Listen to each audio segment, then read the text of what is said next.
Umdlali wasesiswini weCape Town Spurs uAsanele Velebayi wabelana ngokuthi ukufudukela kukaRashwin Dodli kuKaizer Chiefs kube nomthelela ekukhuleni kwakhe njengomdlali webhola. UDodli ojoyine iKaizer Chiefs ekuqaleni kwesizini ka-2024-2025 yeBetway Premiership njengoba leli qembu lihlose ukubuyisa impumelelo yalo yangaphambili. Lo mdlali oneminyaka engu-22 ubudala wenze kahle kuCape Town Spurs, wagqama kuMotsepe Foundation Championship nasesigabeni esiphezulu sebhola laseNingizimu Afrika. Ukudlala kahle kwakhe kudonsa amehlo amaqembu amaningi okuhlanganisa neKaizer Chiefs lapho abe nomthelela khona. UDodli okwazi ukudlala amaphakathi emuva noma kwesokunxele emuva usezakhele igama ngokushesha eqenjini lesizwe iBafana Bafana eqeqeshwa nguHugo Broos.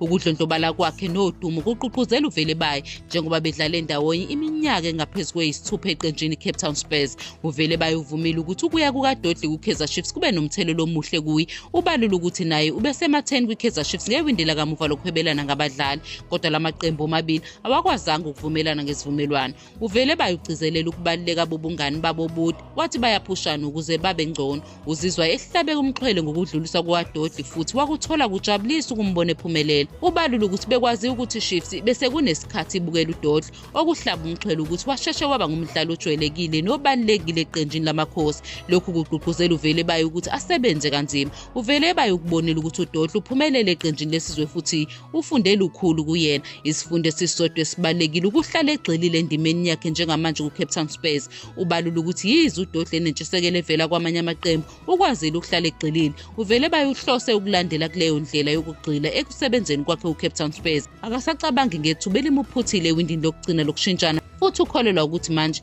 isikhathi esihle kakhulu sokuthuthuka futhi mhlawumbe alandele izinyaweni zikaRashwin.